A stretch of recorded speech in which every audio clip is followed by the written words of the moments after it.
Let's speak about soulmates. Soulmate is a very known idea, but what does it mean really? So the simple understanding, according to the Kabbalah, for soulmate is that the soul originally it has masculine and feminine aspect in its source, in the root of the soul, and while it comes down to this world, it's separated to the man's body and woman's body, and if they get together, so it's like completing that unity that started from up above in the source, and that's the feeling of fulfillment and so on. Okay, there is a concept like that in the world, and it's one of those concepts that are coming from Judaism.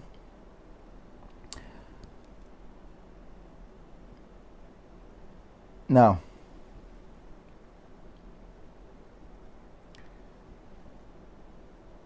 the Ariz explains, maybe I'll start with the Gemara. The Gemara in Masechet Sotah explains that one hand we say that there is a concept of a soulmate. The Gemara calls it 40 יום לפני בריאת הוולד. It said back all 40 days before the creation of someone, there's a voice from heaven that says, Bat Ploni LePloni, that will be his zivug. That will be the couple that needs to get married. Okay? So they are destined one for another. Okay. Then there's another source that Gemara brings that it says that they make the match for a man according to his deeds. Okay? So what does it mean according to his deeds? If it's according to the deeds of the person, so how can it be destined from before he was born? Right? There's a contradiction here. So the Gemara solution for the contradiction is that there's like first match is the what we call soulmate, that they are destined from one to another from before they were born, and second marriage is according to his deeds. Okay, that's the simple understanding of the Gemara. Now, comes along the Arizal and bring a whole different understanding to what does it mean, zivug rishon, zivug sheni. It doesn't mean in the same lifetime, first marriage and second marriage. It means the first lifetime or future reincarnation. In other words, in the first lifetime of the person, then they are destined one for another. They have the privilege of unity with their soulmate. But if they didn't do so good, which basically we all fall in that box, we didn't do so good, so we have to be reincarnated. So that means that we are not in that box of finding our soulmate, and it is someone that we are destined to marry. No, we are in the concept of zivug sheni, second round, which is according to the deeds of the person. Okay? Now, with that understanding that the Arizal brings, does that mean that the whole concept of a soulmate is out because we are all reincarnated and we don't have that privilege of finding our real soulmate and to marry our real soulmate? To a certain extent, unfortunately, yes. We're out of that box because we didn't do so good. So we have to do Tikkun. And just when we are finishing our Tikkun from all those different previous lifetimes, so then we are elevated back to that position of meeting our soulmate. Okay? In other words, to get married with your soulmate is a huge privilege that vast majority, 99.999% of the people in the world don't have this privilege. Okay? Basically, all of the people in the world, even though they might be very excited about someone and have very strong emotions, feelings, whatever, it doesn't mean that that's their soulmate. It might mean that according to their actions now, this is someone that is compatible and fitting to their level of whatever it is that they're doing now. So, מזווגים לו לאדם לפי מעשיו, they need to get married with someone, and that's the level of their deeds now. So Hashem is finding for them someone that they have the same kind of level of deeds, and they match, and they can get married, and they can have a good time, and they can be very miserable one with another.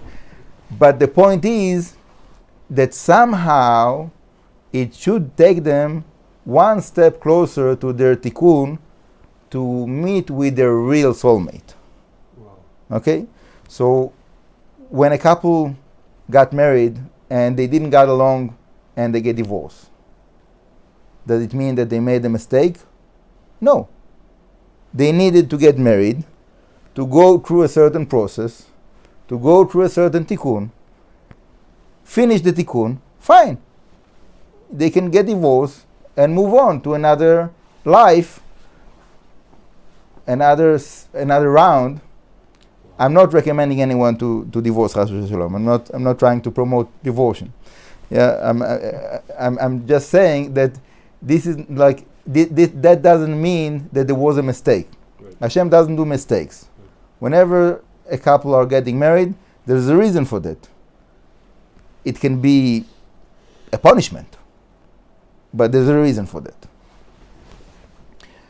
So when someone is coming to me with a lot of emotions, man to a woman or a woman to man, very excited, I wouldn't say that it must mean that this is their soulmate.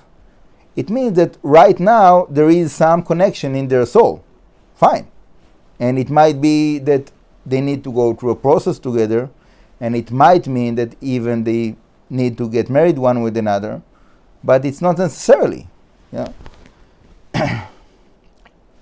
If, for example, you went out for a shidduch with a girl, and after a few meetings you found out that no, it's not your shidduch.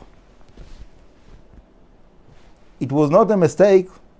Same thing, same question, same answer. There was a reason for that. You went through a process. You are now one step closer to your real zivug. Okay? So how much interaction you need with the person to get to the tikkun that was needed to have between you? It might be that you just look at her one time and that's it, finished. You did the tikkun, you don't need to even speak with her. It could be that you need to speak with her. 1 hour, 10 hours, 100 hours, 1,000 hours, whatever it is, get married, not get married. I don't have a way to say like how much interaction you need with a certain person to get to the tikkun that you need with him, but I can for sure say that whoever is around you, man, woman, friend, rabbi, brother, sister, like father, mother, whatever it is, all the people around you in your life, you definitely have something to do with them. Your soul needs to have that interaction to go move on to the right direction of your tikkun. Okay? Sometimes someone have to go back and to make a circle and then to come back from a different direction. You know? Some people, they have to go through like some time in their life of suffering, unfortunately, to understand that there's a mistake here and I have to change my ways, and then to correct their ways and to find the right direction.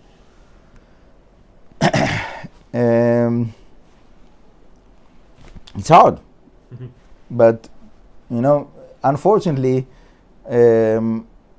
we are known to have a stiff neck and to many times to choose the hard way, and to go in a path of like self-torturing, until we understand, no, that's not where I want to be, that's not what I want to do, and I can have better life. Yeah. And sometimes it takes time to get to that realization. So going back to that concept of soulmate, there is a possibility. I'm not coming to tell someone to lose hope from finding their soulmate, but what I do come to say is that it's very hard to know what is the true soul relationship that we have with anyone around us, just for the fact that we don't even know who is our soul. Forget about someone else's soul and the connection between my soul and his soul. Just my soul for itself. Like, can someone tell me, this is the level of my soul, this is who I am, this is where I'm coming from, this is what I came from to do? I don't know many people like that. So now he comes and he says, I know that the interaction with this person, it's because we are soulmate. How can you say that if you don't know your soul yourself? Doesn't make sense, right? So the conclusion that comes out from that is that the only way is just trusting Hashem. Hashem knows what is our real zivug. Hashem knows who is the real soulmate. Hashem knows what we need to go through to get to that level that will be worthy, that will be ready to meet our soulmate. I have no idea. Baruch Hashem, I'm married. I'm happy with my marriage. I have a wonderful wife. Is that my soulmate? I don't know. But that's who Hashem put me with for this lifetime. And I know that the fact that we are married, it means that this is my way to get to my Tikkun. And that's what I need to go through. That relationship is what I need to go through to get to my Tikkun. So obviously I'm trying to make it as pleasant as I can and to make my wife happy as much as I can, And it could be that it is my soulmate. Could be. But according to those introductions that I presented, probably the answer is no. But it all in the hands of Hashem. So just to close the mark, there's a big question that they ask. Many wives are asking that for their husbands. Future to come, after the resurrection of the dead, I'm going to be with my husband, I'm going to be with my wife. If it's not my soulmate, so what's going to be? It's a hard question. It's a hard question. We're living here in this life few lifetimes. So if you got married with this person, with that person, few people, then when you come into the eternal life after the resurrection of the dead, so you have few wives. Doesn't say that anywhere. A wife will have few husbands? No, it's against the Torah. Can't be. So the answer that the Ariz gives is that the wife that helped her husband to finish his tikkun, that will be the wife that he will have after the resurrection of the dead. Okay? So, according to that, if a woman wants to be with her husband for eternity after the resurrection of the dead, she should support him and help him to get to his tikkun. And then she will be the one that he will be with after the resurrection of the dead. Okay, and obviously all of those concepts we can discuss in length, and there's like much more to say about it, but I think that's quite enough for today.